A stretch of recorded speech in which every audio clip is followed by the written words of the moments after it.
Hello everyone, in this video I'm going to show you how to build your very first AI agent. It's very easy, takes just a couple of minutes, so let's go ahead and get started. The first thing we need to do is I'm going to show you the AI agent we're going to build.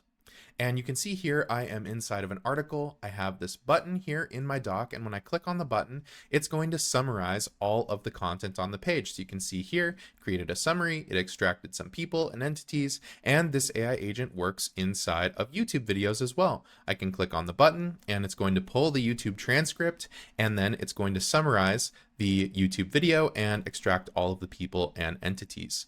We can also do this inside of PDFs. So here I have a PDF, and when I click on the button, it's going to do the same thing. It's going to extract the people and entities. It's going to summarize the content of all of the text, which is inside of this PDF here.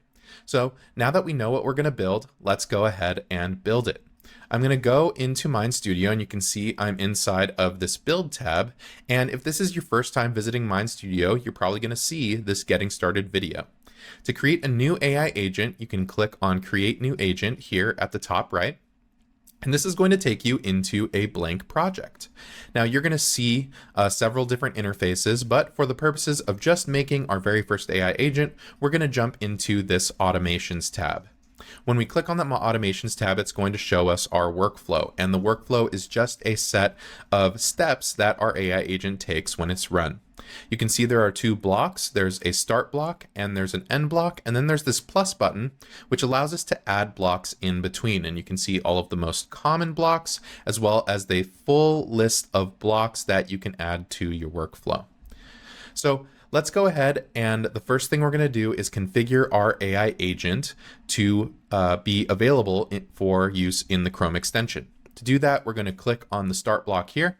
And then on the right hand side, you'll notice this section called triggers. We can change our run mode from on demand to browser extension, and that's going to make several different pieces of data available to us. This includes the URL, some of the metadata from the page, and the main content from the page. And we're going to be using this page content variable a little later in our workflow. The next thing we want to do is make a call to an AI model. So in order to do that, we're going to go ahead and add a new block, and we're going to use the most common block on MindStudio, the generate text block.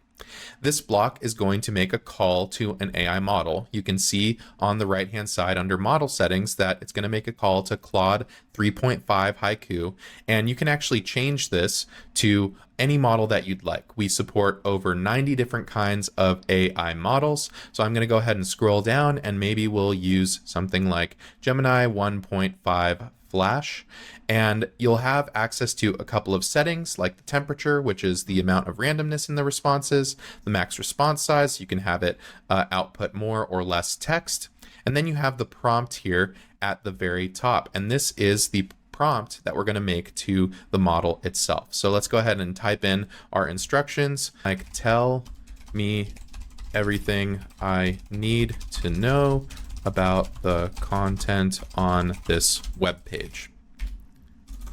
Next, we need to provide it the actual content on the web page, and we do this by accessing those launch variables. In this case, we're going to use the variable page content. So I'm going to go ahead and copy that variable to my clipboard, and then we are going to call that variable by using these double curly braces. And you'll notice that when you use the double curly braces, you actually get a drop-down menu, and we can go ahead and select page content here. So just like that, we have finished building our very first AI agent. We just need to finalize it by giving it a name, and we can do that by going into this top folder here in the Explorer. That's going to open up our settings, and we can enter our agent name here. So we can call this Content Summarizer. And we can also give it a short description and an agent icon. However, if we go ahead and just publish, it will automatically generate a lot of this stuff for us if you don't want to do any of that. So let's go ahead and hit publish here at the top right. And you can publish as much as you like. The agent is totally private to you. Nobody else has access to it. So you can go ahead and publish, test things out as you go about making AI agents. So the other thing we can do after we hit the publish button is you can open up the AI agent and you can view it inside of Mind Studio.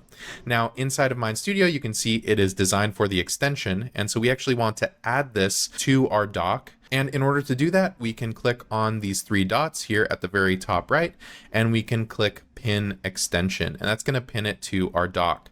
So next time we open up our web pages, let's go ahead and close this out so we can refresh, but you can see that the content summarizer is now in our dock here. So let's go ahead, we will run it on this page here, and you can see it is now summarizing the content, and it's giving us all of the key points from this piece of content.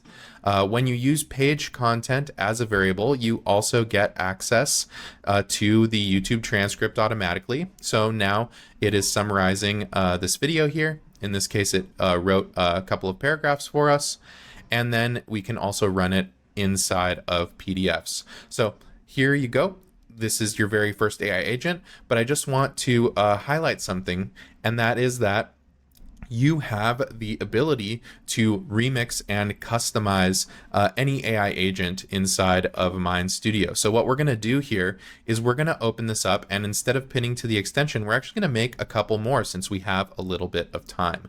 I'm going to go ahead and instead of building a content summarizer, maybe I want to build an AI agent that analyzes conversations on X. So I'm going to go ahead and click on these three dots, and I'm going to go ahead and duplicate this.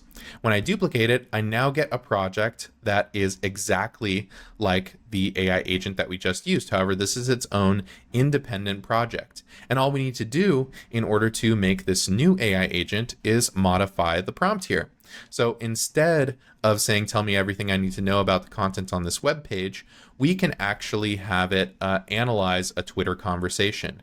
Now I can expand this, and from here, I can actually get AI to generate this prompt for us, and it can give much more detail than I'm able to give in just a couple of sentences. So let's go ahead and click the generate button, and then we can say, analyze a Twitter conversation.